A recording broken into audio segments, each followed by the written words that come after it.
चलिए अब हम डिस्कस करेंगे variation of electron gain enthalpy और electron affinity in a group and in a period. तो हमारा टॉपिक है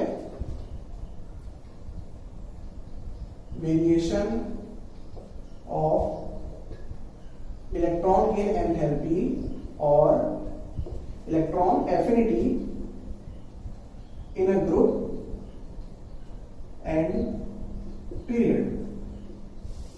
मीन्स इस टॉपिक में हम डिस्कस करेंगे कि किसी ग्रुप के एलिमेंट्स की इलेक्ट्रॉन एफिनिटी का ऑर्डर क्या होता है एंड किसी पीरियड में जो एलिमेंट्स हैं उन एलिमेंट्स की इलेक्ट्रॉन एफिनिटी का क्या ऑर्डर होता है। ठीक है, तो फर्स्ट हम डिस्कस करेंगे ग्रुप में। मीन्स किसी ग्रुप के एलिमेंट्स की इलेक्ट्रॉन एफिनिटी का क्या ऑर्डर होता है। ओके, चलिए तो देखो हमें पता है कि ग्रुप में अगर हम टॉप से बॉटम जाएं तो नंबर ऑफ शेल्स इंक्रीज होते हैं। ठीक है, तो in a group from top to bottom number of shell increases. Okay, अब अगर नंबर ऑफ शेल इंक्रीज होगी या फिर इंक्रीज होंगे तो स्क्रीनिंग इफेक्ट क्या होगा। तो ये हम डिस्कस कर चुके हैं कि नंबर ऑफ शेल इंक्रीज होने पर स्क्रीनिंग इफेक्ट इंक्रीज होता है। Screening effect increases. Okay, and हमने डिस्कस किया है कि स्क्रीनिंग इफेक्ट के इंक्रीज होने पर और नंबर ऑफ शेल के इंक्रीज होने पर इलेक्ट्रॉन एफिनिटी डिक्रीज होती है। ठीक है, तो in a group from top to bottom, as the number of shell increases, therefore screening effect increases, and as the screening effect increases, electron affinity should decreases। ठीक है, तो हम ट्रेंड बता सकते हैं ग्रुप में जो ग्रुप के एलिमेंट्स हैं उन एलिमेंट्स की इलेक्ट्रॉन एफिनिटी का क्या ट्रेंड होना चाहिए, क्या ऑर्डर होना चाहिए। ठीक है, तो देखो in a group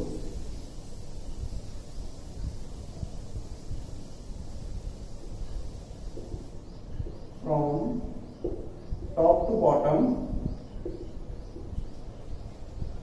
electron affinity decreases। ठीक है, बट हमारे पीरियोडिक टेबल में जो ग्रुप के एलिमेंट्स हैं उन एलिमेंट्स की इलेक्ट्रॉन एफिनिटी में खूब सारे एक्सेप्शन हैं, बट हम स्पेसिफिकली कुछ स्पेसिफिक ग्रुप्स की इलेक्ट्रॉन एफिनिटी को ही डिस्कस करते हैं। ठीक है, तो वो कौन से ग्रुप होंगे उसको देखो। तो अगर हम बात करें इलेक्ट्रॉन एफिनिटी का ऑर्डर का, electron affinity order of let's suppose halogen family. Means अगर हम हैलोजन फैमिली के मेंबर्स मींस एलिमेंट की इलेक्ट्रॉन एफिनिटी का ऑर्डर अगर अपन डिस्कस करें तो क्या होना चाहिए उसको देखो। तो अभी हमने डिस्कस किया कि ग्रुप में टॉप से बॉटम जाने पर इलेक्ट्रॉन एफिनिटी डिक्रीज होनी चाहिए। ठीक है, और क्यों होनी चाहिए सब हम रीजन लिख चुके हैं। ठीक है, तो उस हिसाब से इलेक्ट्रॉन एफिनिटी ऑर्डर क्या हो जाएगा हैलोजन फैमिली का। तो फर्स्ट एलिमेंट है फ्लोरीन, फिर क्लोरीन, फिर ब्रोमीन, फिर आयोडीन। एस्टेटाइन को कंसिडर नहीं कर रहा। ठीक है, चलिए तो इन चार एलिमेंट्स की इलेक्ट्रॉन एफिनिटी का ऑर्डर हम देखें तो क्या होना चाहिए, डिक्रीजेस डाउन द ग्रुप। तो डिक्रीज डाउन द ग्रुप में सबसे ज्यादा किसकी होनी चाहिए, फ्लोरीन की। फ्लोरीन की मैक्सिमम, फिर उससे कम क्लोरीन, फिर क्लोरीन से कम ब्रोमीन, फिर ब्रोमीन से कम आयोडीन। ओके, ये ऑर्डर क्या है, एक्सपेक्टेड ऑर्डर है as per theory, expected order. ठीक है, बट एक्सपेरिमेंटली जो ऑर्डर डिफाइंड है वो क्या है उसको देखो।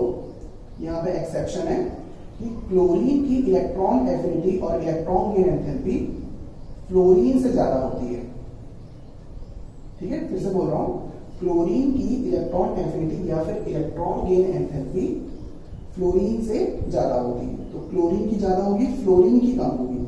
तो क्लोरीन फर्स्ट नंबर पे आ जाएगा और फ्लोरीन सेकंड नंबर पे आ जाएगा। ये देखो, ठीक है, फिर नॉर्मल ऑर्डर है ब्रोमीन एंड आयोडीन। यहां तक क्लियर। तो ये है actual order. Actual order. Clear है तक? तो ऐसा क्यों है कि क्लोरीन की इलेक्ट्रॉन एफिनिटी ज्यादा है, फ्लोरीन की कम है, तो उसका रीजन अब हम डिस्कस करेंगे। तो पहले आप लोग इतना नोट कर लो, फिर डिस्कस करते हैं। ठीक है, नोट करिए।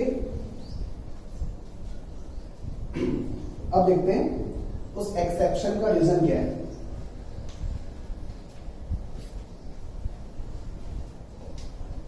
ठीक है, तो देखो अभी डिस्कस किया हमने कि फ्लोरीन की इलेक्ट्रॉन गेन एंथैल्पी और इलेक्ट्रॉन एफिनिटी ज्यादा होनी चाहिए क्लोरीन से, बट होता क्या है, क्लोरीन की ज्यादा, फ्लोरीन की कम। ठीक है, इसका ऑर्डर इलेक्ट्रॉन एफिनिटी का ऑर्डर मींस इलेक्ट्रॉन गेन करने की टेंडेंसी का ऑर्डर, इलेक्ट्रॉन गेन करके अपने आउटर मोशन में ऐड करने की टेंडेंसी का ऑर्डर। ठीक है, तो इलेक्ट्रॉन गेन एंथैल्पी को हम प्रीवियस पार्ट में डिटेल में डिस्कस कर चुके हैं, और जिनको ये पार्ट समझ में नहीं आ रहा तो उसके लिए आप लोगों को फर्स्ट पार्ट देखना पड़ेगा। क्लियर? तो देखो यहाँ पे जो रीजन है वो साइज से एक्सप्लेन होता है, मींस फ्लोरीन की साइज और क्लोरीन की साइज से एक्सप्लेन किया जाता है ये रीजन। ठीक है, तो देखो तो अगर बात करें फ्लोरीन की, तो फ्लोरीन में होते हैं दो शेल। ठीक है, बीच में न्यूक्लियस, और न्यूक्लियस के अराउंड ये पहला शेल और ये दूसरा शेल। ओके, फिर अगर क्लोरीन की बात करें तो क्लोरीन एटम में होते हैं तीन शेल,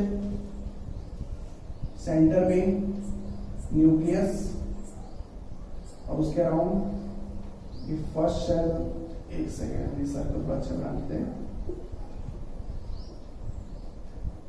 फिर सेकेंड शेल एंड फिर ये थर्ड शेल। ओके, तो फिलहाल आप लोग आउटर मोस्ट शेल पे फोकस करो, क्योंकि हमें आउटर मोस्ट शेल पे ही इलेक्ट्रॉन को ऐड करना है। ठीक है, तो फ्लोरीन के केस में इलेक्ट्रॉन सेकेंड शेल में ऐड होगा, और क्लोरीन के केस में इलेक्ट्रॉन थर्ड शेल में ऐड अप होगा। ठीक है, ये है सेकेंड शेल और ये थर्ड शेल। क्लियर है तक? चलिए अब देखो सेकेंड शेल की हम इलेक्ट्रॉनिक कॉन्फ़िगरेशन देखें फ्लोरीन के केस में, तो वो क्या होती है 2s2 2p5। ओके, फिर अगर हम क्लोरीन की बात करें तो क्लोरीन के थर्ड शेल, तीसरे शेल की इलेक्ट्रॉनिक कॉन्फ़िगरेशन होती है 3s2 3p5। ठीक है, तो फ्लोरीन के सेकेंड शेल में केवल दो ही सब शेल है, एक s और एक p, that is 2s and 2p। Chlorine के थर्ड शेल में तीन सब शेल होते हैं, तो एक है 3s, दूसरा 3p और तीसरा 3d, जो कि एम्प्टी है, 3d सब शेल में इलेक्ट्रॉन्स नहीं है। ठीक है, चलिए अब देखो अल्टीमेटली हमें फ्लोरीन में इलेक्ट्रॉन ऐड कराना है सेकेंड शेल में, और क्लोरीन में इलेक्ट्रॉन ऐड कराना है थर्ड शेल में। क्लियर है आपका? तो जब फ्लोरीन में इलेक्ट्रॉन ऐड होगा सेकेंड शेल में, तो वो 2p में ऐड होगा। ठीक है, क्योंकि 2p में एक इलेक्ट्रॉन की जगह खाली है, क्योंकि 2p में मैक्स टू मैक्स 6 इलेक्ट्रॉन्स आ सकते हैं, और यहाँ पे 5 इलेक्ट्रॉन्स हैं, तो एक इलेक्ट्रॉन जो ऐड होगा वो इसमें ऐड होगा। क्लियर है तक? फिर अगर हम इसकी बात करें, क्लोरीन की बात करें, तो क्लोरीन में जो इलेक्ट्रॉन ऐड होगा वो कहां ऐड होगा 3p में ऐड होगा। ओके, तो जब इलेक्ट्रॉन ऐड अप हो जाएगा सेकेंड शेल में, जब सेकेंड शेल में ऐड हो गया फाइनली, ठीक है, और ये इलेक्ट्रॉन भी क्लोरीन के थर्ड शेल में ऐड हो गया, तो ऐड होने के बाद उस इलेक्ट्रॉन को कितना कंफर्टेबल फील हो रहा है उस पर डिपेंड करेगी इलेक्ट्रॉन एफिनिटी। ठीक है, तो यहां पे देखो फ्लोरीन के केस में फ्लोरीन का एटम काफी छोटा होता है, क्योंकि इसमें दो ही शेल है। अब काफी छोटा होने की वजह से ये जो सेकेंड शेल है उस सेकेंड शेल का वॉल्यूम काफी कम है। क्लियर है तक? अब अगर वॉल्यूम काफी कम होगा तो इलेक्ट्रॉन डेंसिटी देखो, इलेक्ट्रॉन डेंसिटी, तो किसी भी चीज की डेंसिटी हो तो डेंसिटी किसके इनवर्सली प्रोपोर्शनल होती है? वॉल्यूम के इनवर्सली प्रोपोर्शनल होती है। यहां तक क्लियर? क्योंकि density equals to mass per unit volume होता है, हमें पता है। तो वॉल्यूम डिनोमिनेटर में है, ठीक है। तो फ्लोरीन का सेकेंड शेल छोटा है, छोटा है मींस उसका वॉल्यूम कम है। अब अगर वॉल्यूम कम होगी तो इलेक्ट्रॉन डेंसिटी क्या होगी? ज्यादा होगी। अब अगर सेकेंड शेल में इलेक्ट्रॉन डेंसिटी अगर हाई हुई तो हाई इलेक्ट्रॉन डेंसिटी की वजह से जो इलेक्ट्रॉन है ऐड होने वाला इलेक्ट्रॉन, उस इलेक्ट्रॉन पे थोड़ा रिपल्शन ज्यादा फील होता है। अब अगर इलेक्ट्रॉन पे रिपल्शन ज्यादा फील होता है तो ऑब्वियस सी बात है जितनी एनर्जी रिलीज होनी चाहिए थी, जितनी हम एक्सपेक्ट कर रहे थे उससे कम एनर्जी रिलीज होती है, क्योंकि वो इलेक्ट्रॉन वहां पे उतना ज्यादा कंफर्टेबल फील नहीं कर पाता जितना कि क्लोरीन के केस में ये इलेक्ट्रॉन कंफर्टेबल फील कर पाता है। क्योंकि क्लोरीन का थर्ड शेल रिलेटिवली फ्लोरीन के सेकेंड शेल से बड़ा है। अब अगर थर्ड शेल बड़ा है इट मींस वॉल्यूम उसका ज्यादा होगा। वॉल्यूम अगर ज्यादा होगा तो इलेक्ट्रॉन डेंसिटी कम होगी। इलेक्ट्रॉन डेंसिटी कम होगी तो इस इलेक्ट्रॉन को थर्ड शेल में ऐड होने के बाद थोड़ा ज्यादा कंफर्टेबल फील होगा, क्योंकि उस केस में इलेक्ट्रॉन का रिपल्शन कम होगा। ठीक है, काफी स्पेस मिलेगा इस इलेक्ट्रॉन को, थर्ड शेल में काफी स्पेस मिलेगा एडजस्ट होने के लिए। तो इस वजह से इस इलेक्ट्रॉन को कम रिपल्शन फील होगा। जो अंदर के इलेक्ट्रॉन जो सेकंड शेल थर्ड शेल के जो इलेक्ट्रॉन्स हैं उन इलेक्ट्रॉन्स का कम रिपल्शन फील होगा किसमें? इस इलेक्ट्रॉन को। तो कम रिपल्शन फील होगा तो ज्यादा कंफर्टेबल तो इलेक्ट्रॉन एफिनिटी ज्यादा, इलेक्ट्रॉन गेन करके अपने आउटरमोस्ट शेल में ऐड करने की टेंडेंसी ज्यादा होगी। किसकी? फ्लोरीन की। यहां तक क्लियर सभी को? तो फ्लोरीन की इलेक्ट्रॉन एफिनिटी कम क्यों होती है या फिर कम क्यों पाई जाती है? तो उसका जो एक्सप्लेनेशन है वो साइज से एक्सप्लेन होता है कि फ्लोरीन के एटम की साइज काफी छोटी होती है। इट मींस उसके सेकेंड शेल का जो वॉल्यूम है वो काफी कम होता है। वॉल्यूम काफी कम होने की वजह से इलेक्ट्रॉन डेंसिटी काफी ज्यादा होती है। इलेक्ट्रॉन डेंसिटी ज्यादा होने की वजह से जो ऐड होने वाला इलेक्ट्रॉन है उस ऐड होने वाले इलेक्ट्रॉन को रिलेटिवली रिपल्शन ज्यादा फील होता है, और रिपल्शन ज्यादा फील होगा तो वो इलेक्ट्रॉन उतना ज्यादा एडजस्ट नहीं कर पाएगा जितना कि क्लोरीन के केस में होता है। समझ गया यहां तक? तो ये सारी कहानी लगानी है इस पर्टिकुलर एक्सेप्शन। क्लियर? चलिए, तो जितना मैंने बोला है उसको इंग्लिश में ट्रांसलेट करके आप लोग नोट्स बना सकते हो। क्लियर है यहां तक? तो अगर मैं शॉर्ट में इसका रीजन लिखूं कि why electron affinity of fluorine is found to be lesser than the electron affinity of chlorine. Electron affinity of fluorine is found to be lesser than the electron affinity of chlorine due to very small size of fluorine, and that's why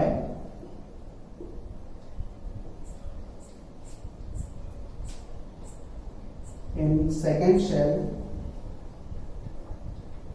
electron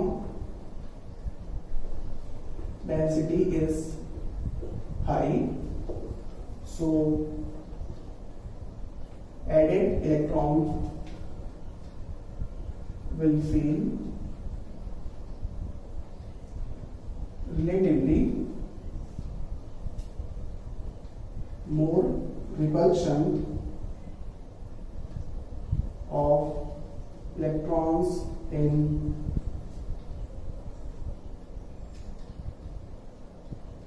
second shell as compared to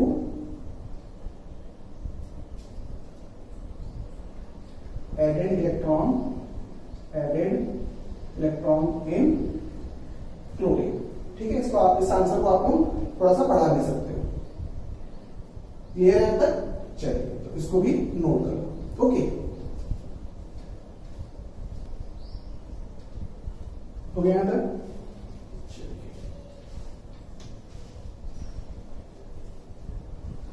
अब देखो, oxygen family के members में means electrons की electron affinity का order क्या होना चाहिए और क्या होता है।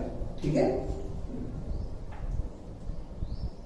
Electron affinity order of oxygen family.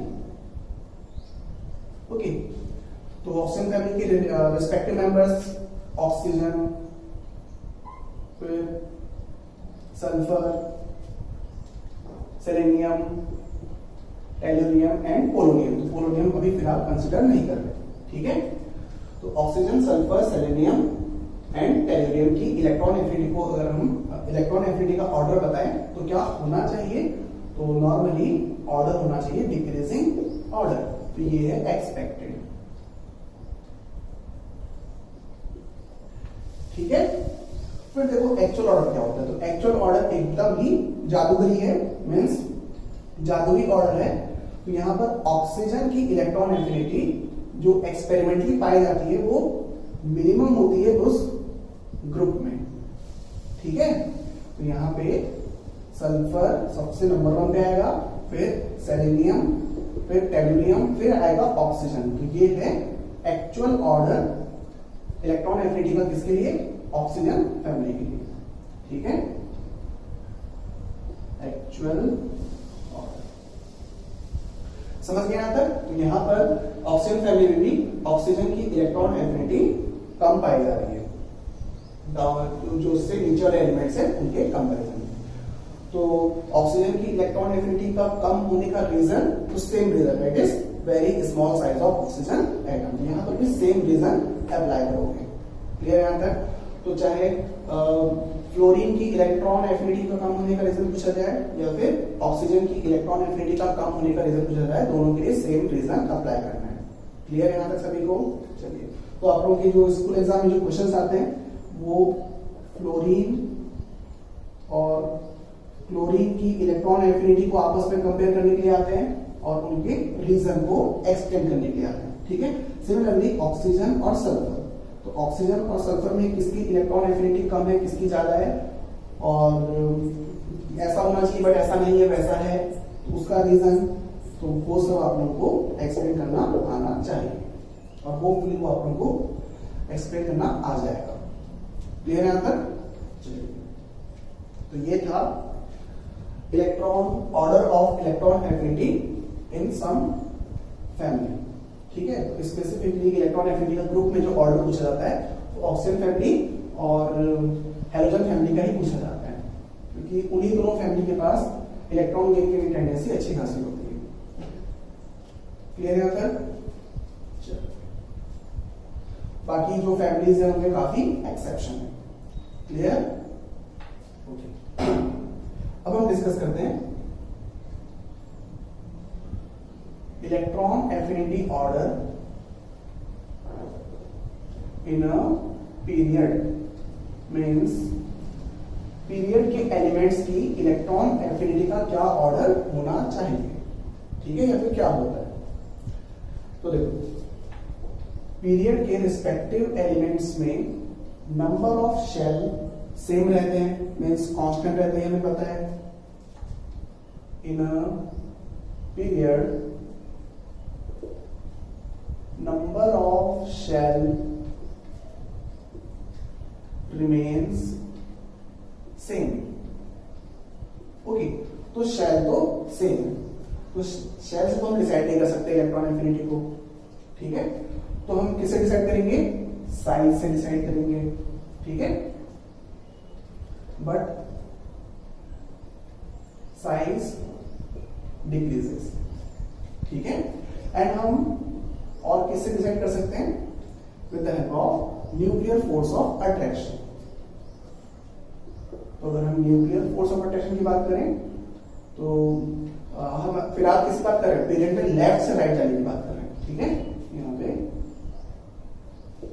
in a period number of shell remains same but size decreases and nuclear force of attraction increases from left to right.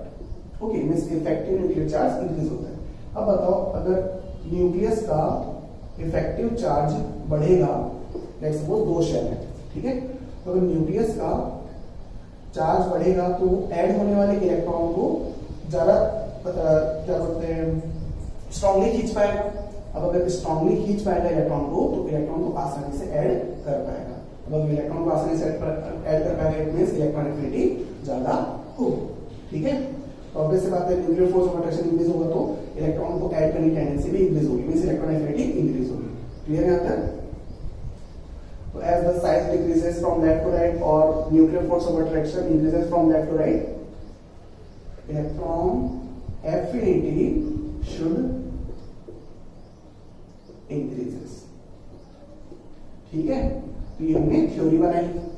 Okay, चलिए यहां पर हम एक लाइन लिख सकते हैं, in a period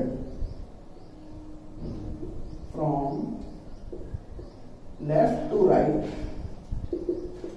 electron affinity should increase। Okay, अब देखते हैं कि सेकेंड पीरियड के एलिमेंट्स की इलेक्ट्रॉन एफिनिटी का क्या ऑर्डर होना चाहिए और क्या होता है। ठीक है, तो एक काम करो, पहले आप लोग इतना लिख लो, उसके बाद फिर ऊपर लिखते हैं इसको, नीचे में जगह तो पड़ जाती है ना। चलिए लिख लो फटाफट।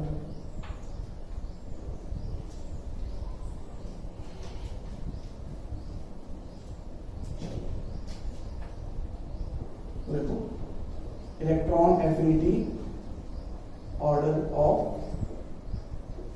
Second period elements. ओके, तो जिन एलिमेंट्स की इलेक्ट्रॉन एफिनिटी का ऑर्डर पूछा जाता है इस चैप्टर में, उन्हीं को मैं आप लोगों को बता रहा हूं, क्योंकि बाकियों में काफी एक्सेप्शंस हैं। ठीक है, चलिए तो देखो सेकेंड रेट के रिस्पेक्टिव एलिमेंट्स क्या क्या है? Lithium, beryllium, boron, carbon, nitrogen, oxygen, fluorine and neon. ठीक है, तो ये है एलिमेंट्स इसके सेकेंड पीरियड के। तो उनकी इलेक्ट्रॉन एफिनिटी का ऑर्डर क्या होना चाहिए? तो एक्सपेक्टेशन की बात करें, मींस उम्मीद क्या है इन एलिमेंट से उनकी इलेक्ट्रॉन एफिनिटी के रिस्पेक्ट में, तो एक्सपेक्टेड ऑर्डर। तो मैंने डिस्कस किया लेफ्ट से राइट मूव करने पर इलेक्ट्रॉन एफिनिटी इंक्रीज होती है। ठीक है, तो लिथियम से ज्यादा बेरिलियम, बेरिलियम से ज्यादा बोरॉन, फिर carbon, nitrogen, oxygen, fluorine and neon. तो ये होनी चाहिए एक्सपेक्टेड, सॉरी ये होनी चाहिए ऑर्डर किसकी? इलेक्ट्रॉन एफिनिटी की। क्लियर है अंदर? बट यहाँ पे खूब सारे एक्सेप्शंस हैं, अब वो एक्सेप्शंस क्या है देखते हैं। क्लियर है अंदर? फर्स्ट ऑफ ऑल यहाँ पे देखो, ये जो नियॉन है वो है इनर्ट एलिमेंट। ठीक है, ये क्या है? इनर्ट एलिमेंट है, inert element. Inert elements means वो रिएक्शन शो नहीं करता। अब यूजुअली रिएक्शन में इलेक्ट्रॉन्स पार्टिसिपेट करते हैं। ठीक है, तो ऐसे भी बोल सकते हैं अपन कि नियॉन के एटम्स पहले से ही स्टेबल है। स्टेबल है मींस उसको छेड़ो मत, वो नहीं छेड़ना चाहता, ऐसा बोल सकते हो। ठीक है, अब हम इसकी इलेक्ट्रॉनिक कॉन्फिगरेशन की बात करें तो वो है 2s2 2p6, आउटर मोस्ट की बात कर रहे हैं, है ना। अगर फुल इलेक्ट्रॉनिक कॉन्फिगरेशन लिखोगे तो 1s2 फिर 2s2 2p6। तो ये जो इलेक्ट्रॉनिक कॉन्फिगरेशन वो क्या है? हाईली स्टेबल है। ओके, तो अगर कोई पहले से ही स्टेबल होगा तो वो इलेक्ट्रॉन को ऐड करना क्यों चाहेगा? सोचो ना, ये एटम, नियॉन का एटम पहले से ही खुश है, मस्त एकदम खुशी से जी रहा है, तो ये बताओ वो जबरदस्ती बाहर से इलेक्ट्रॉन को क्यों लेना चाहेगा? तो ऑब्वियस सी बात है कि नियॉन का एटम इलेक्ट्रॉन को ऐड करना नहीं चाहेगा, तो इट मींस नियॉन की इलेक्ट्रॉन एफिनिटी बहुत खराब होगी, मींस बोल सकते हो मिनिमम होगी। ठीक है, तो नियॉन की इलेक्ट्रॉनिक कॉन्फिगरेशन हाईली स्टेबल होती है, मींस नियॉन के एटम्स हाईली स्टेबल होते हैं, इस वजह से वो इलेक्ट्रॉन को ऐड करना नहीं चाहते, और इलेक्ट्रॉन को ऐड नहीं करना चाहते इट मींस इनकी इलेक्ट्रॉन एफिनिटी सबसे मिनिमम होगी। ठीक है, तो अल्टीमेटली सबसे कम किसकी होगी? नियॉन की। नियॉन की इलेक्ट्रॉन एफिनिटी मिनिमम होगी। यहां तक क्लियर सभी को? और इनफैक्ट अगर हम बात करें इलेक्ट्रॉन गेन एंथैल्पी की, तो इलेक्ट्रॉन गेन एंथैल्पी, ठीक है, तो electron gain enthalpy means delta EGH, EG means electron gain, okay, H means enthalpy, इसमें हम पहले डिस्कस कर चुके हैं। तो डेल्टा EGH हमने डिस्कस किया है, नेगेटिव भी हो सकती है और पॉजिटिव भी हो सकती है, ठीक है। नेगेटिव क्या रिप्रेजेंट करता है? नेगेटिव रिप्रेजेंट करता है फेवरेबल कंडीशन, ठीक है, फेवर करता है। डेल्टा H का नेगेटिव होना मींस फेवर कर रहा है कि वो एटम इलेक्ट्रॉन को ऐड कर सकता है, ठीक है। और डेल्टा H का पॉजिटिव होना, इसका मतलब क्या रिप्रेजेंट करता है कि इलेक्ट्रॉन ऐड होना नहीं चाहता, ठीक है।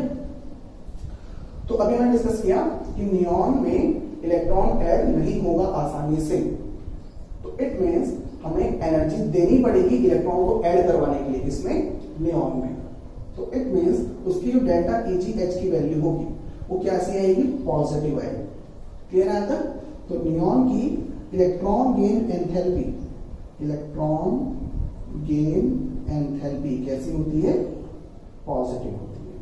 तो पॉजिटिव रिप्रेजेंट करता है कि वो एटम इलेक्ट्रॉन को ऐड करना बिल्कुल भी नहीं चाहता है। यहां तक क्लियर सभी को? चलिए फिर देखो, यहां समझ में इस एक्सेप्शन का रीजन कि नियॉन की इलेक्ट्रॉन गेन एंथैल्पी मिनिमम क्यों है, तो ये है एक एक्सेप्शन। क्लियर है तक? फिर देखो कुछ और एक्सेप्शंस हैं, जैसे कि यहां देखो बेरिलियम। तो बेरिलियम की इलेक्ट्रॉनिक कॉन्फ़िगरेशन होती है आउटर मोस्ट कॉन्फ़िगरेशन 2s2, और अगर फुल करें तो 1s2 2s2, और ये 1s2 2s2 भी क्या है? स्टेबल है, स्टेबल इलेक्ट्रॉनिक कॉन्फ़िगरेशन, ठीक है। फिर देखो नाइट्रोजन, नाइट्रोजन की इलेक्ट्रॉनिक कॉन्फ़िगरेशन अगर हम आउटर मोस्ट की बात करें तो ये होती है 2s2 2p3। तो 2p3 half fill configuration, half fill configuration भी कैसी कॉन्फ़िगरेशन? स्टेबल। क्लियर है तक? तो ये दोनों एलिमेंट्स भी रिलेटिवली स्टेबल कॉन्फ़िगरेशन रखते हैं, स्टेबल इलेक्ट्रॉनिक कॉन्फ़िगरेशन रखते हैं। इस वजह से इन दोनों की इलेक्ट्रॉन गेन एंथैल्पी, इन दोनों की इलेक्ट्रॉन गेन एंथैल्पी को ऑलमोस्ट एज्यूम किया जाता है 0, ठीक है। और जब भी हम इलेक्ट्रॉन गेन एंथैल्पी की बात कर रहे हैं ना, तो हम इसकी बात कर रहे हैं कि उस एलिमेंट के न्यूट्रल एटम में आउटर मोशन में एक इलेक्ट्रॉन ऐड करना है। ध्यान रखना, एक ही इलेक्ट्रॉन की बात हो रही है इलेक्ट्रॉन गेन एंथैल्पी के केस में, ठीक है, और वो भी किसमें? Neutral atom. यहां तक क्लियर? चलिए, तो इन दोनों की इलेक्ट्रॉन गेन एंथैल्पी को 0 एज्यूम करना है, क्योंकि इनकी इलेक्ट्रॉनिक कॉन्फ़िगरेशन स्टेबल होती है, और इसकी तो खूब ज्यादा स्टेबल है, वो तो इनर्ट है पहले से, तो अल्टीमेटली उसकी तो क्या होती है? पॉजिटिव होती है। यहां तक क्लियर? तो मिनिमम है नियॉन की, फिर उस नियॉन से ज्यादा किसकी होगी? तो बेरिलियम और नाइट्रोजन की इलेक्ट्रॉन गेन एंथैल्पी तो, या फिर इलेक्ट्रॉन एफिनिटी तो जो बाकी एलिमेंट्स है उनसे कम होगी, ओके। नियॉन की सबसे कम। यहां तक क्लियर? नियॉन को हटा देते हैं। अब आता है बेरिलियम और नाइट्रोजन। तो बेरिलियम और नाइट्रोजन की इलेक्ट्रॉन एफिनिटी और इलेक्ट्रॉन गेन एंथैल्पी बचे हुए एलिमेंट से कम होगी, ठीक है। तो ये सब लिखते चलना आप लोग, मैं ऑर्डर बना रहा हूं यहां पे।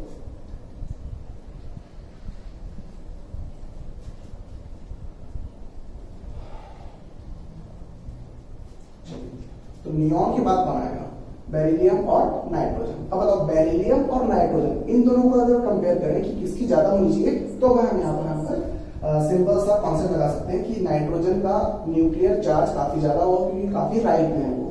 तो नाइट्रोजन में न्यूक्लियर फोर्स ऑफ अट्रैक्शन ज्यादा होने की वजह से नाइट्रोजन की इलेक्ट्रॉन एफिनिटी और इलेक्ट्रॉन गेन एंथैल्पी बेरिलियम से ज्यादा होगी। तो बेरिलियम की कम, नाइट्रोजन की ज्यादा। तो नियॉन के बाद नंबर किसका आएगा? बेरिलियम। बेरिलियम के बाद नंबर किसका आएगा? नाइट्रोजन। यहां तक क्लियर?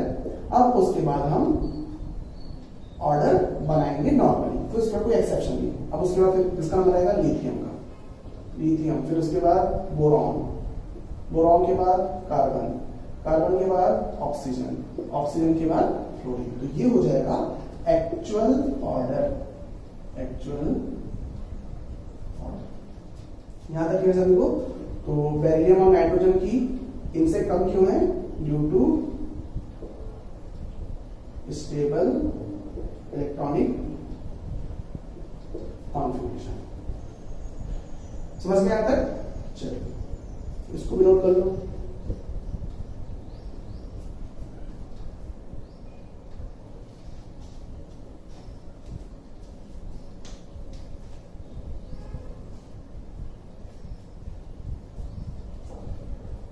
समझ रहे हो यहां तक?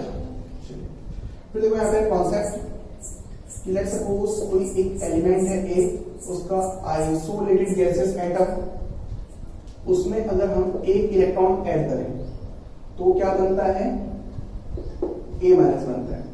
ठीक है, फिर अब देखो ये जो प्रोसेस है इलेक्ट्रॉन का एडिशन प्रोसेस, वो इलेक्ट्रॉन एडिशन प्रोसेस अगर आसान होगा, मीन्स ये ए का एटम इलेक्ट्रॉन को आसानी से ऐड करेगा, तो ये प्रोसेस आसानी से होगा और इस प्रोसेस में एनर्जी रिलीज होगी।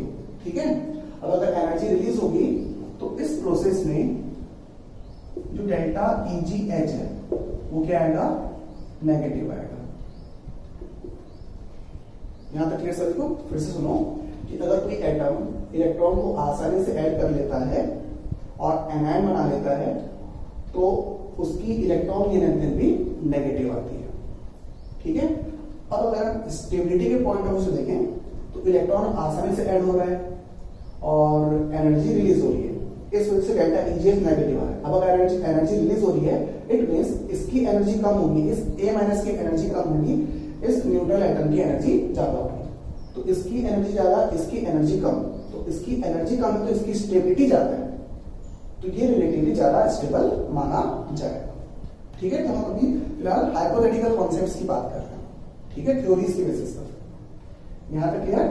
चलो फिर देखो हमने अभी फिलहाल क्या किया, किसी न्यूट्रल एटम में इलेक्ट्रॉन को ऐड कराया और वो electron addition process relatively easy है, इस वजह से डेल्टा EgH की वैल्यू क्या आई है, नेगेटिव आई है।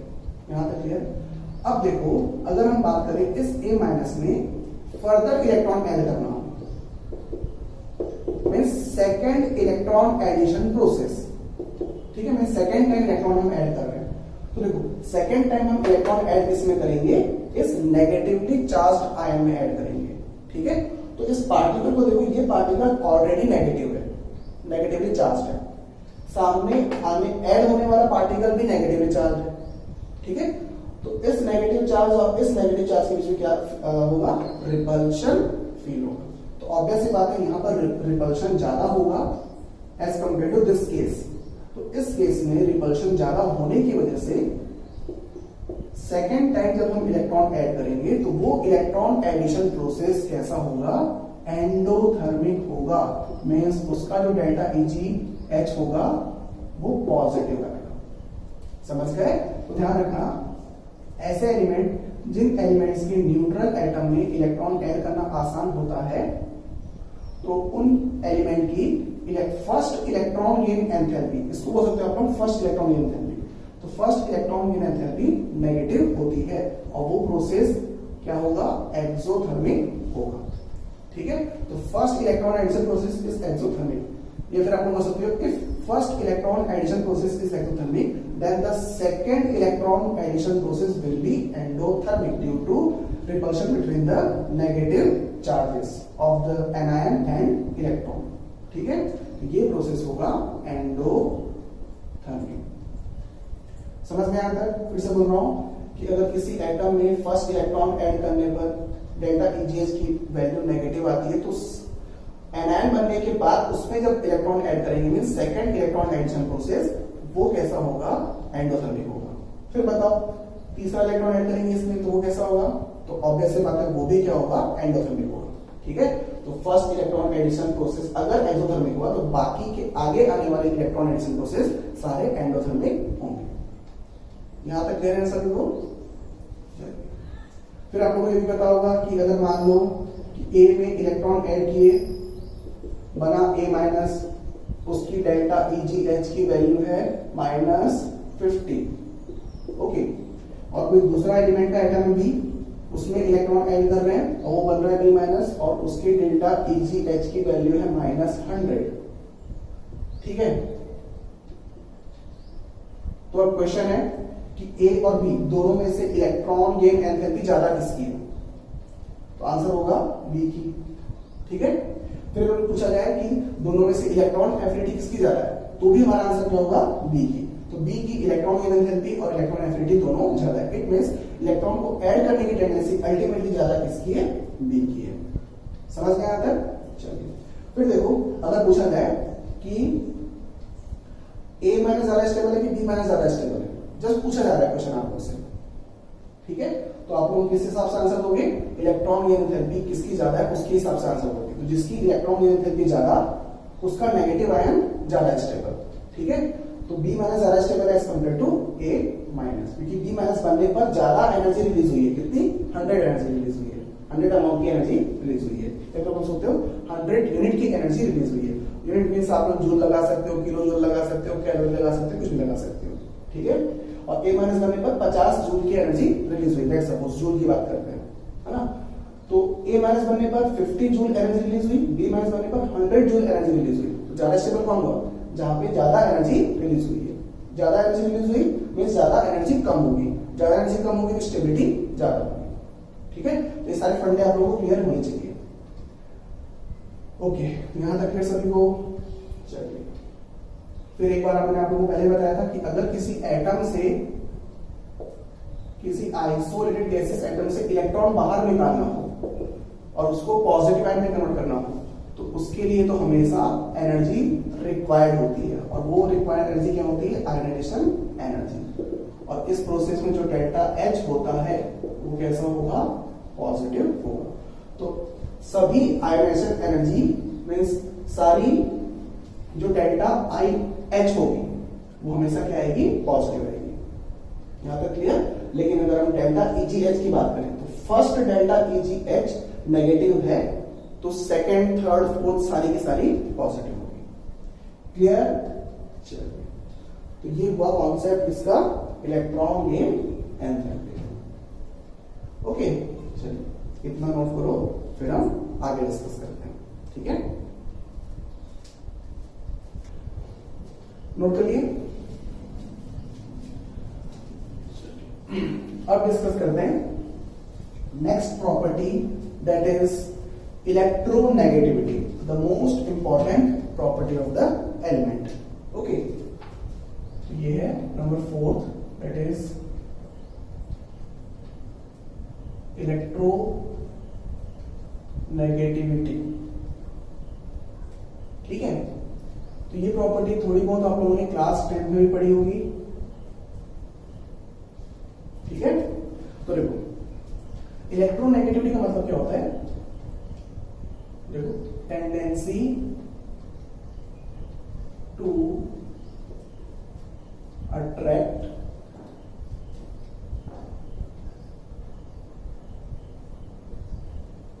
Shared pair of electron by an atom of an element in covalently bonded condition, ठीक है। उसको अच्छे से समझना। इलेक्ट्रोनेगेटिविटी का मतलब tendency to attract the shared pair of electron by an atom of an element in covalently bonded condition। अब इसका मीनिंग क्या है उसको देखो। इसका मीनिंग है, लेट्स सपोज हम बात कर रहे हैं किसी एलिमेंट ए के इलेक्ट्रोनेगेटिविटी, ठीक है। तो देखो, कोई एक एलिमेंट है ए, उस एलिमेंट के एटम, लेट्स सपोज को हम ए से ही रिप्रेजेंट कर रहे हैं, ठीक है। वो एटम किसी के साथ कोवेलेंटली बॉन्डेड है। अब कोवेलेंट बॉन्ड क्या होता है? थोड़ा बहुत हमने क्लास 10 में पढ़ा है, ओके। तो कोवेलेंट बॉन्ड में दो एटम्स आपस में अपने आउटर मोस्ट शेल के इलेक्ट्रॉन्स को शेयर करके बॉन्ड बनाते हैं, ठीक है। तो लेट्स सपोज ए एटम ने, जिसकी इलेक्ट्रॉन नेगेटिविटी हमें डिफाइन करनी है, उस एटम ने बी एटम के आउटर मोस्ट शेल के इलेक्ट्रॉन्स के साथ शेयरिंग करके बॉन्ड बना लिया। तो लेट्स सपोज एटम ए का एक इलेक्ट्रॉन एटम बी के एक इलेक्ट्रॉन के साथ शेयरिंग कर रहे हैं और शेयरिंग करके दोनों के बीच में बॉन्ड बन गया। ये इलेक्ट्रॉन इस एटम का है और ये इलेक्ट्रॉन इस एटम का, अभी ये शेयर्ड हो चुके हैं। तो ये दोनों इलेक्ट्रॉन हो चुके हैं शेयर्ड दोनों एटम के द्वारा। यहां तक क्लियर है? तो ये दोनों इलेक्ट्रॉन्स क्या करेंगे, कहलाएंगे शेयर्ड पेयर ऑफ इलेक्ट्रॉन्स। ये दोनों electron shared pair of electrons कहलाएंगे, ध्यान रखना इस बात का। क्लियर? और यही शेयर्ड पेयर ऑफ इलेक्ट्रॉन्स दोनों के बीच में क्या बनाते हैं, कोवेलेंट बॉन्ड बनाते हैं, जिसको हम रिप्रेजेंट करते हैं सिंपली एक लाइन से A डैश B। तो ये डैश का रिप्रेजेंट करता है covalent bond between A and B। यहां तक क्लियर सभी को? अब देखो इलेक्ट्रोनेगेटिविटी का मतलब क्या होता है। तो इलेक्ट्रोनेगेटिविटी हम डिफाइन कर रहे हैं स्पेसिफिकली एलिमेंट A की। तो एलिमेंट A के एटम के द्वारा शेयर्ड पेयर ऑफ इलेक्ट्रॉन को, ये दिख रहा है, शेयर्ड पेयर ऑफ इलेक्ट्रॉन्स को अपनी तरफ खींचने की टेंडेंसी, अपनी तरफ अट्रैक्ट करने की टेंडेंसी कहलाती है इलेक्ट्रोनेगेटिविटी। फिर से देखो, हम एटम ए की या फिर एलिमेंट ए की इलेक्ट्रोनेगेटिविटी डिफाइन कर रहे हैं। तो एलिमेंट ए का एटम किसी दूसरे एलिमेंट के साथ कोवेलेंट बॉन्ड बनाकर रखा है और उस कोवेलेंट बॉन्ड में जो शेयर्ड पेयर ऑफ इलेक्ट्रॉन्स हैं, जिन शेयर्ड पेयर ऑफ इलेक्ट्रॉन्स की वजह से दोनों के बीच में बॉन्ड बना हुआ है, वो शेयर्ड पेयर ऑफ इलेक्ट्रॉन्स को या फिर उन शेयर्ड पेयर ऑफ इलेक्ट्रॉन्स को वो एटम कितनी ताकत से खींच सकता है, उसके पास कितनी टेंडेंसी है उन शेयर्ड पेयर ऑफ इलेक्ट्रॉन्स को अपनी तरफ खींचने की, और खींचकर खुद को क्या बनाना, नेगेटिवली चार्ज्ड बनाना। ठीक है? क्योंकि ऑब्वियस ही बात है, अगर ये इलेक्ट्रॉन्स को अपनी तरफ खींचेगा, ये थोड़ा सा बड़ा बनाते हैं, इलेक्ट्रॉन है, ये भी इलेक्ट्रॉन है, ठीक है? तो ये इलेक्ट्रॉन्स को अपनी तरफ खींचेगा तो इस एटम पे क्या आने लगेगा, नेगेटिव चार्ज आने लगेगा। बस ये खींच रहा है ना, पूरी तरीके से एक्सेप्ट नहीं कर ले रहा है उस एटम को, ध्यान रखना इस बात का। ठीक है? तो ये इलेक्ट्रॉन देखो, ये इलेक्ट्रॉन तो इसी एटम का था और ये इलेक्ट्रॉन इस एटम का था, लेकिन वो इसके पास क्या आ गई, बोल सकते हो मक्कारी आ गई, है ना, कि ये चाह रहा है कि मैं इस इलेक्ट्रॉन को अपनी तरफ खींच लूं। तो ऑब्वियस सी बात है, ये इलेक्ट्रॉन भी जब इसकी तरफ खींचने लगेगा, इसकी तरफ आने लगेगा, तो इस इलेक्ट्रॉन का चार्ज इस पर, इस एटम पे आने लगेगा। ठीक है? लेकिन वो पूरी तरीके से एक्सेप्ट नहीं कर रहा है, तो इट मींस इस एटम पे आएगा partial negative charge. Partial means आंशिक, आधी अमाउंट बोल सकते हो। ठीक है? पूरी तरीके से नहीं, हाफ हाफ बोल सकते हो। ठीक है? तो यहां पर आने लगेगा पार्शियल नेगेटिव चार्ज। तो जो atom shared pair of electrons को अपनी तरफ खींचता है, उस पर आता है पार्शियल नेगेटिव चार्ज। तो जिस एटम के पास जितनी ज्यादा टेंडेंसी होती है उन शेयर्ड पेयर ऑफ इलेक्ट्रॉन्स को अपनी तरफ खींचने की, उस एटम की इलेक्ट्रोनेगेटिविटी उतनी ही ज्यादा होती है।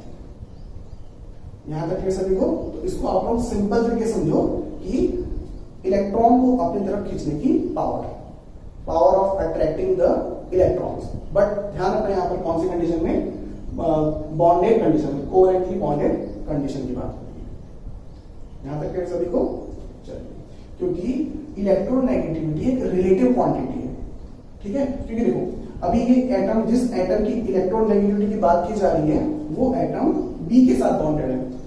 अब मान लो वो ए एटम किसी दूसरे एटम के साथ बॉन्डेड होता, लेट्स सपोज सी के साथ बॉन्डेड होता। तो जब वो सी के साथ बॉन्डेड होता तो ए की सराउंडिंग चेंज हो गई। अब अगर ए की सराउंडिंग चेंज हो गई तो उस ए एटम की इलेक्ट्रॉन को खींचने की टेंडेंसी थोड़ी डिफरेंट होगी इस पर्टिकुलर केस के कंपैरिजन में। तो ये दो डिफरेंट केस हैं।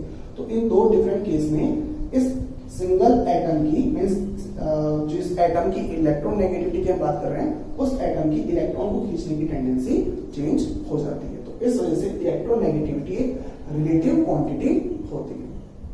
ठीक है? चलिए, बट हम इसको फिलहाल तो सिंपल तरीके समझेंगे कि किसी एटम की इलेक्ट्रॉन को अपनी तरफ खींचने की टेंडेंसी। तो it is just like electron gain enthalpy, electron affinity. But electron affinity atom की एक आइसोलेटेड प्रॉपर्टी है। मींस एक अलग से हमने एक एटम ले लिया और उस एटम के सामने इलेक्ट्रॉन रख दिया, तो उस इलेक्ट्रॉन को अपनी तरफ खींचकर खुद में ऐड करने की टेंडेंसी इलेक्ट्रॉन एफिनिटी कहलाती है ना। इसीलिए हमने इस एलिमेंट ए के एक आइसोलेटेड गैसियस एटम के पास एक इलेक्ट्रॉन रख दिया, अब उसके पास कितनी टेंडेंसी, कितनी पावर है उस इलेक्ट्रॉन को एक्सेप्ट करके कंप्लीट नेगेटिवली चार्ज ए माइनस में कन्वर्ट होने की कितनी टेंडेंसी, तो वो कहलाती है इलेक्ट्रॉन एफिनिटी। ठीक है, तो इलेक्ट्रॉन एफिनिटी एटम की एक आइसोलेटेड प्रॉपर्टी है। ठीक है, बट इलेक्ट्रोनेगेटिविटी एक रिलेटिव प्रॉपर्टी है जो कि वो एटम किस एटम के साथ जुड़ा हुआ है, किस एटम के साथ बंधा हुआ है उस पर डिपेंड करती है। ठीक है, तो अभी ए एटम बी के साथ जुड़ा हुआ है तो उसकी कुछ इलेक्ट्रोनेगेटिविटी होगी, फिर वो वही एटम दूसरे के साथ जुड़ा हुआ है तो उसकी इलेक्ट्रोनेगेटिविटी कुछ अलग होगी। यहां तक क्लियर सभी को? बट हमें इसको as a electron gain enthalpy लेके चलना है, समझने के लिए, हमारे समझने के लिए। तो इस इलेक्ट्रॉन को पुल करना, इलेक्ट्रॉन को अट्रैक्ट करना कितनी पावरफुली कर सकता है वो एटम। ठीक है, तो वही कहलाएगी इलेक्ट्रोनेगेटिविटी। क्लियर है तक? और इलेक्ट्रोनेगेटिविटी को शॉर्ट में हम ई डॉट एन से डिफाइन करते हैं, और आगे चल डिस्कस करेंगे हम कि कौन से एलिमेंट की इलेक्ट्रोनेगेटिविटी कितनी होती है वगैरह वगैरह। ठीक है,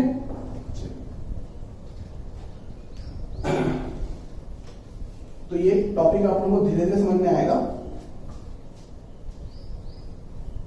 डेफिनेशन वगैरह लिख लेना आप लोग। अब देखो factors affecting electronegativity of an element, किसी एलिमेंट की इलेक्ट्रोनेगेटिविटी को फैक्टर करने वाले इफेक्ट करने वाले कौन से फैक्टर्स हैं। फर्स्ट हम बात करते हैं न्यूक्लियर फोर्स ऑफ अट्रैक्शन। तो ये बड़ा सिंपल सा कॉन्सेप्ट है कि किसी एटम का न्यूक्लियस, मान लो आउटर मोस्ट शेल, ठीक है, और उस आउटर मोस्ट शेल में इलेक्ट्रॉन्स जो हैं वो दूसरे एटम की आउटर मोस्ट शेल के साथ शेयर है। ठीक है, और यहाँ पे शेयर पेयर ऑफ इलेक्ट्रॉन्स आ चुके हैं।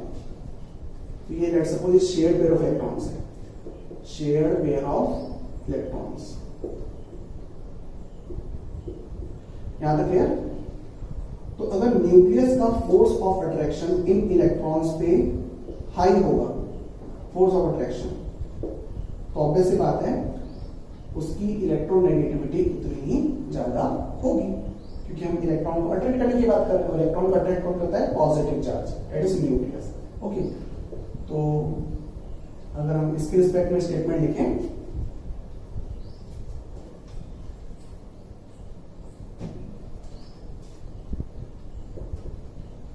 Electronegativity is proportional to nuclear force of attraction. यहां तक क्लियर? स्टेटमेंट वगैरह आप लोग बना सकते हो। ओके, अब देखो एटॉमिक साइज की बात करते हैं। ओके, तो देखो लेट्स सपोज कोई एक एटम है ए, उसका ये न्यूक्लियस और उसमें है 2 शेल। ठीक है, ये एटम ए है। फिर कोई दूसरा एटम है बी, उसका न्यूक्लियस और उसमें है 4 शेल, लेट्स सपोज। ठीक है, तो बी एटम की साइज कितनी होगी या फिर एटॉमिक रेडियस कितना होगा? इतना होगा। और ए एटम का एटॉमिक रेडियस कितना होगा? इतना होगा। ठीक है, एटॉमिक साइज या फिर एटॉमिक रेडियस बोल दो। अब ये बी एटम किसी के साथ बॉन्डेड है, तो बॉन्डिंग वहां होगी आउटर मोस्ट शेल में होगी, तो आउटर मोस्ट शेल के आसपास ही शेयर पेयर ऑफ इलेक्ट्रॉन्स होंगे। सिमिलरली एटम ए के केस में सेकेंड शेल में इलेक्ट्रॉन की शेयरिंग होगा, वहां पे शेयर पेयर ऑफ इलेक्ट्रॉन्स बनेंगे। तो अब ये बताओ, ये सिर्फ शेयर पेयर ऑफ इलेक्ट्रॉन्स हैं, किस एटम के द्वारा स्ट्रांगली अट्रैक्ट होंगे, या फिर कौन सा atom in share pair of electrons को अपनी तरफ ज्यादा ताकत से खींच पाएगा? तो ये share pair of electrons nucleus से इतनी दूरी पर है, और यहाँ पे share pair of electrons nucleus से इतनी दूरी पर है। तो यहाँ पे शेयर पेयर ऑफ इलेक्ट्रॉन्स ज्यादा पास है न्यूक्लियस के, तो यहाँ पे ये स्ट्रांगली अट्रैक्ट होंगे। तो ऑब्वियस सी बात है एटम ए की इलेक्ट्रोनेगेटिविटी ज्यादा होगी। यहां तक क्लियर? और एटम बी में electron, share pair of electrons काफी दूर है, तो यहाँ पे बी एटम की इलेक्ट्रोनेगेटिविटी कम होगी। यहाँ तक क्लियर है। यहाँ पर साइज ज्यादा है, तो साइज ज्यादा होने की वजह से जो शेयर पेयर ऑफ इलेक्ट्रॉन्स है वो दूर है न्यूक्लियस से। अब अगर दूर है तो वो कम अट्रैक्टेड होंगे, कम अट्रैक्टेड होंगे तो इलेक्ट्रॉन नेगेटिविटी कम होगी। तो इसकी इलेक्ट्रॉन नेगेटिविटी कम, इसकी इलेक्ट्रॉन नेगेटिविटी ज्यादा है। साइज ज्यादा, इलेक्ट्रॉन नेगेटिविटी कम, साइज कम, इलेक्ट्रॉन नेगेटिविटी ज्यादा। ठीक है, तो कैसा रिलेशन? ज्यादा कम means inverse relation. Okay, atomic size की बात करें तो एटॉमिक साइज पे कैसे डिपेंड करेगी electron negativity? Electron negativity is inversely proportional to atomic radius और एटॉमिक साइज। ओके, तो साइज ज्यादा होगी तो इलेक्ट्रॉन नेगेटिविटी कम होगी, एटॉमिक साइज कम होगी तो इलेक्ट्रॉन नेगेटिविटी ज्यादा होगी।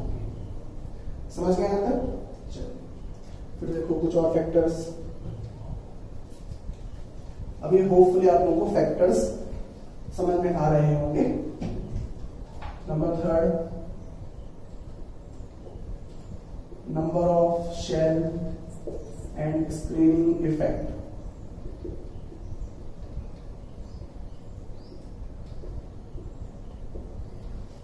तो ये सिंपल सा फंडा है।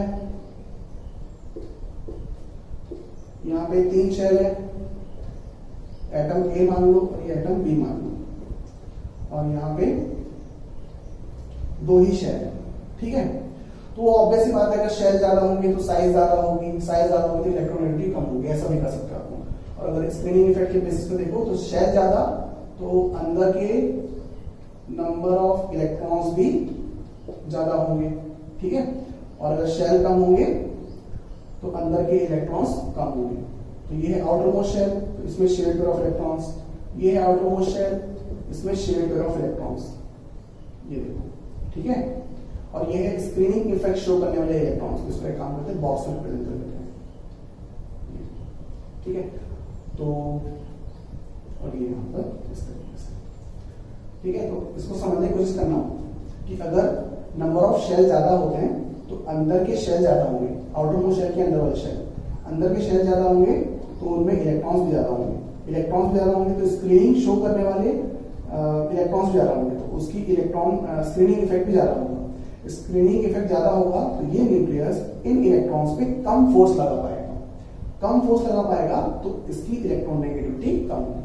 अब यहाँ पर देखो इस केस में नंबर ऑफ शेल कम है, नंबर ऑफ शेल कम होने से आउटर मोस्ट शेल के अंदर वाले शेल मींस इनर शेल्स भी कम होंगे, इनर शेल्स कम होंगे तो इलेक्ट्रॉन्स भी कम होंगे, इलेक्ट्रॉन्स कम होंगे तो उनकी स्क्रीनिंग इफेक्ट कम होगी, स्क्रीनिंग पावर कम होगी, स्क्रीनिंग पावर कम होगी तो ये nucleus in share pair of electrons पे ज्यादा फोर्स अप्लाई कर पाएगा, ज्यादा फोर्स अप्लाई कर पाएगा तो इलेक्ट्रोनेगेटिविटी ज्यादा होगी। ठीक है, तो स्क्रीनिंग इफेक्ट कम, इलेक्ट्रोनेगेटिविटी ज्यादा। तो कैसा रिलेशन? Inverse relation. ठीक है, कम ज्यादा। तो देखो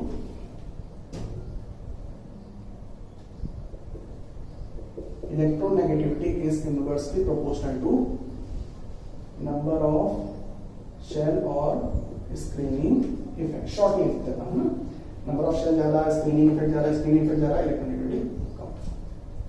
क्लियर है आपको सभी को? ये थे कुछ फैक्टर्स जो कि इलेक्ट्रोनेगेटिविटी को अफेक्ट करते हैं। ठीक है, और भी वेरियस फैक्टर्स हैं, उनको हम आगे चल के डिस्कस करेंगे क्योंकि वो आगे के टॉपिक से ही समझ में आएंगे। आगे चल के मतलब जैसे हम केमिकल बॉन्डिंग पढ़ेंगे तब भी इसको डिस्कस करेंगे। ओके, तो इलेक्ट्रोनेगेटिविटी एक बहुत ही इंपॉर्टेंट प्रॉपर्टी होती है जो कि पूरी केमिस्ट्री में काम आती है। यहां तक क्लियर है? चलिए इतना नोट कर लो, फिर हम डिस्कस करते हैं variation of electronegativity in a period और इन अ ग्रुप। ठीक है,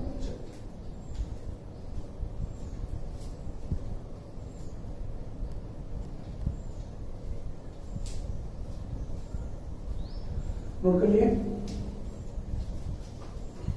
अब डिस्कस करते हैं variation of electronegativity in a period and in group.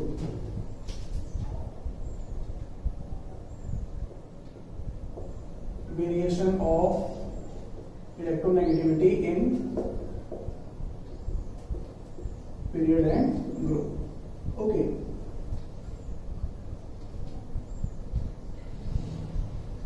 तो फर्स्ट हम डिस्कस करते हैं ग्रुप में। इन ग्रुप तो ये बहुत सिंपल हो जाएगा आप लोगों के लिए पता लगाना कि इलेक्ट्रोनेगेटिविटी का ट्रेंड या फिर ऑर्डर क्या होना चाहिए ग्रुप में। तो देखो सिंपल सा कॉन्सेप्ट है, हमें पता है कि इन अ ग्रुप टॉप से बॉटम जाने पर, ऊपर से नीचे जाने पर नंबर ऑफ शेल इंक्रीज होते हैं, साइज इंक्रीज होती है। ठीक है, नंबर ऑफ शेल्स इंक्रीज होते हैं, साइज इंक्रीज होती है, एंड साइज इंक्रीज होगी तो इलेक्ट्रोनेगेटिविटी डिक्रीज होगी, क्योंकि नंबर ऑफ शेल और साइज के इनवर्सली प्रोपोर्शनल है इलेक्ट्रोनेगेटिविटी। यहां तक क्लियर है? तो हम कह सकते हैं कि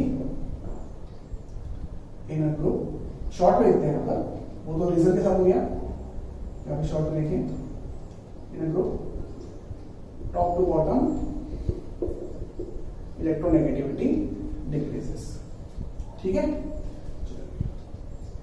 अब यहाँ पे यूजुअली किसी ग्रुप में एक्सेप्शंस होते नहीं है ना, एग्जांपल होते हैं order of electronegativity of halogen family, fluorine, chlorine, bromine, iodine, ये 4 मेंबर्स हैं, इनिशियल 4 मेंबर्स हैलोजन फैमिली के, उनकी इलेक्ट्रोनेगेटिविटी का ऑर्डर क्या होना चाहिए।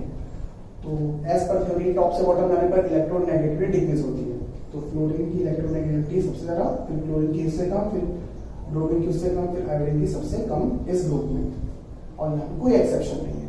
ठीक है, तो ये है electronegativity order of halogen family. Similarly अगर हम बात करें order of electronegativity of oxygen family, तो यहां पर भी कोई एक्सेप्शन नहीं है, OSSE decreases down the group. Clear है यहाँ तक? तो इसको नोट करो, फिर डिस्कस करते हैं पीरियड में इलेक्ट्रोनेगेटिविटी का ऑर्डर। ओके,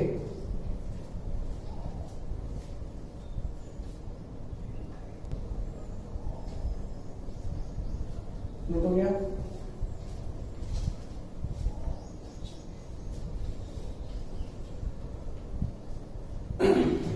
अब देखो सेकंड डिस्कस करते हैं, in a period means period के एलिमेंट्स की इलेक्ट्रोनेगेटिविटी का ऑर्डर क्या होता है। ओके, तो हमें पता है कि in a period number of shell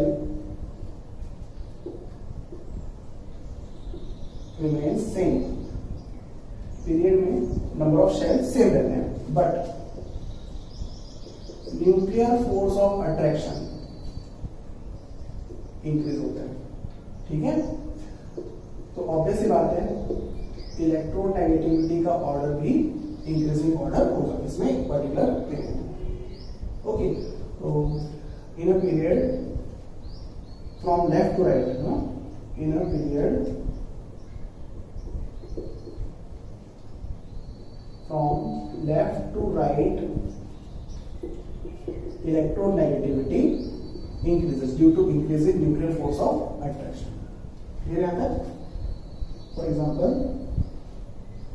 order of electronegativity of second period element. Okay, second period second lithium, beryllium, boron, carbon, nitrogen, oxygen, fluorine and neon. Order क्या होगा? Increasing order. ठीक है, अब देखो लास्ट में आएगा एक्सेप्शन कि neon है, नियॉन एक इनर्ट एलिमेंट है। ठीक है, तो ये यहां पर इसकी हाईएस्ट इलेक्ट्रोनेगेटिविटी नहीं होगी, क्योंकि नियॉन इनर्ट एलिमेंट है, इनर्ट एलिमेंट होने की वजह से वो इलेक्ट्रॉन को एक्सेप्ट ही नहीं करेगा।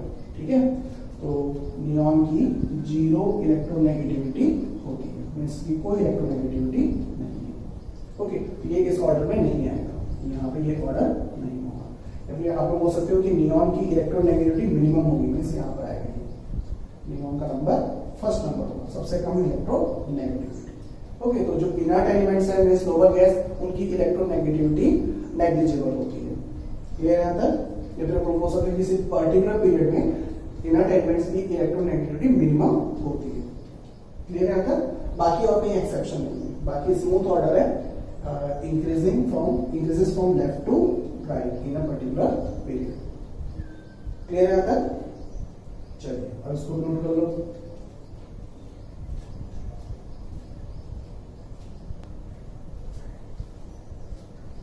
नोट कर लिए? अच्छा, फिर देखो अभी हमने डिस्कस किया था जब हमने इलेक्ट्रोनेगेटिविटी स्टार्ट की थी कि इलेक्ट्रोनेगेटिविटी एक रिलेटिव क्वांटिटी होती है, ठीक है। एंड इलेक्ट्रोनेगेटिविटी को डिफाइन करने के लिए मैं सब बोल सकते हैं तरीके से कंपेयर करने के लिए डिफरेंट डिफरेंट एलिमेंट्स की इलेक्ट्रोनेगेटिविटी को कंपेयर करने के लिए एक स्केल डिफाइन होता है, उसे कहा जाता है पॉलिंग स्केल।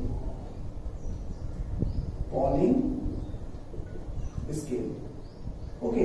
तो पॉलिंग स्केल में इलेक्ट्रोनेगेटिविटी डिफाइन होती है या फिर इलेक्ट्रोनेगेटिविटी की कुछ वैल्यूज होती है, ठीक है। और वो वैल्यूज किसके बेसिस पर आती है? On the basis of bond energy. अब वो बॉन्ड एनर्जी वगैरह के कॉन्सेप्ट आप लोग थर्मोडायनामिक्स में पढ़ोगे, ठीक है। जब उसको पढ़ लोगे तब जाके ये चीज समझ में आएगी आपको। क्लियर है यहाँ तक? तो जो पॉलिंग है वो पॉलिंग साइंटिस्ट का नाम है, इट इज लाइनस पॉलिंग। तो लाइनस पॉलिंग में इलेक्ट्रोनेगेटिविटी की वैल्यूज के बेसिस पर या फिर आप लोग बोल सकते हो बॉन्ड एनर्जी की वैल्यूज के बेसिस पर उन्होंने इलेक्ट्रोनेगेटिविटी की वैल्यूज डिफाइन की डिफरेंट डिफरेंट एलिमेंट की, ओके। तो लाइनस पॉलिंग के अकॉर्डिंग कुछ एलिमेंट्स हैं जिन एलिमेंट्स की अलग अलग वैल्यूज है इलेक्ट्रोनेगेटिविटी की, ओके। और उन इलेक्ट्रोनेगेटिविटी की वैल्यू की कोई यूनिट नहीं होती, सिंपल एक वैल्यू है, ओके। तो जिसकी वैल्यू ज्यादा उसकी इलेक्ट्रोनेगेटिविटी ज्यादा। क्लियर आता? तो लाइनस पॉलिंग में डिफरेंट डिफरेंट एलिमेंट की डिफरेंट एलिमेंट्स की इलेक्ट्रोनेगेटिविटी की वैल्यूज कैलकुलेट की on the basis of bond energy, ठीक है। तो उन्हीं वैल्यूज को क्या कहा जाता है? पॉलिंग वैल्यूज ऑफ इलेक्ट्रोनेगेटिविटी, ठीक है। तो पॉलिंग स्केल में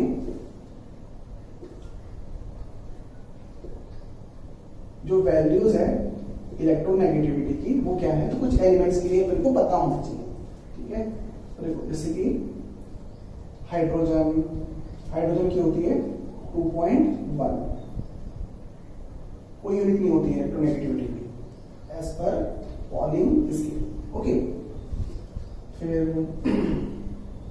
अगर हम बात करें boron, carbon, nitrogen, oxygen, fluorine, boron की होती है 2.0, 2 बोल सकते हो आप।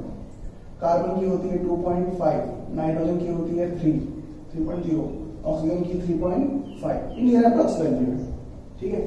फ्लोरीन की होती है 4। Means as per Linus Pauling और पॉलिंग स्केल जो हाईएस्ट इलेक्ट्रोनेगेटिव एलिमेंट है वो है फ्लोरीन, ठीक है। और जो लोएस्ट इलेक्ट्रोनेगेटिविटी है वो किसकी होती है? सीजियम की, ठीक है। फ्लोरीन की जो वैल्यू डिफाइन हुई या फिर कैलकुलेट की गई वो 4 और सीजियम की 0.79 के आसपास, ठीक है। तो ये है मिनिमम इलेक्ट्रोनेगेटिव एलिमेंट और ये है मैक्सिमम इलेक्ट्रोनेगेटिव एलिमेंट, ये वैल्यूज है। तो वैल्यूज आप लोग याद भी कर सकते हो, नहीं भी करोगे तो उतनी कोई दिक्कत नहीं होगी। देन फ्लोरीन के बाद क्लोरीन, तो क्लोरीन की इलेक्ट्रोनेगेटिविटी होती है 3.18 के आसपास। ये एग्जैक्टली मुझे वैल्यूज याद है इसलिए मैं आप लोगों को बता रहा हूँ, बाकी याद करने की कोई खास आवश्यकता नहीं है। बाकी आगे चल के जरूरत पड़ सकती है ना। फिर जैसे नाइट्रोजन की बात फास्फोरस, तो फास्फोरस की इलेक्ट्रोनेगेटिविटी वैल्यू होती है 2.1, ओके। सल्फर की होती है 2.6, तो कुछ मेन एलिमेंट्स हैं, जिन मेन एलिमेंट्स की इलेक्ट्रोनेगेटिविटी की वैल्यू अगर हमें याद होती है तो आगे चल के बहुत ज्यादा दिक्कत नहीं होती है। ओके, तो hydrogen 2.1, boron 2, carbon 2.5, nitrogen 3.0, oxygen 3.5, fluorine 4, chlorine 3.18, sulphur 2.6, phosphorus 2.1। तो ये इलेक्ट्रोनेगेटिविटी वैल्यूज हैं on the basis of polling scale. ठीक है, और ये वैल्यूज निकाली जाती है with the help of bond energies. अब वो बॉन्ड एनर्जी कॉन्सेप्ट आपको आगे चल के समझ पाओगे। यहां तक क्लियर सभी को? चलिए, तो ये हमने डिस्कस किया इलेक्ट्रोनेगेटिविटी का कॉन्सेप्ट, और इलेक्ट्रोनेगेटिविटी के खूब सारे एप्लीकेशंस हैं जो हम आगे चल के जब केमिकल बॉन्डिंग पढ़ेंगे ना तब समझ में आएगा आप लोगों को। ठीक है, एंड एक और बात, इस चैप्टर में आप लोगों को कुछ क्वेश्चंस डी ब्लॉक एलिमेंट्स भी मिल सकते हैं। डी ब्लॉक एलिमेंट्स की कुछ जैसे आयोनेशन एनर्जी का ऑर्डर, एटॉमिक साइज का ऑर्डर वगैरह वगैरह, तो वो अभी फिलहाल नहीं करना है, उसको हम अलग से क्लास 12 में पढ़ेंगे, क्योंकि अलग से चैप्टर है डी एंड एफ ब्लॉक के नाम से। क्लियर है यहाँ तक? तो डी एंड एफ ब्लॉक के जो भी एलिमेंट्स होंगे उन एलिमेंट्स के रिस्पेक्ट में कोई भी किसी भी प्रॉपर्टी की बात की जाए तो वो अभी फिलहाल हमें नहीं करना है। ठीक है, तो उसके लिए फ्री हो जाओ। एंड जो भी क्वेश्चंस आएंगे वो क्वेश्चन जो हमने पढ़ा है कॉन्सेप्ट उन्हीं पे बेस्ड आएंगे आप लोग के टेस्ट में। ठीक है, तो आज के लिए इतना, बाकी फिर हम आगे चल के नेक्स्ट क्लास में और भी कॉन्सेप्ट्स पढ़ेंगे एंड फिर क्वेश्चंस करेंगे। ठीक है, जिससे आप लोग की टेस्ट की तैयारी होगी। यहाँ तक क्लियर? आज के लिए इतना, बाकी फिर नेक्स्ट क्लास में। ओके।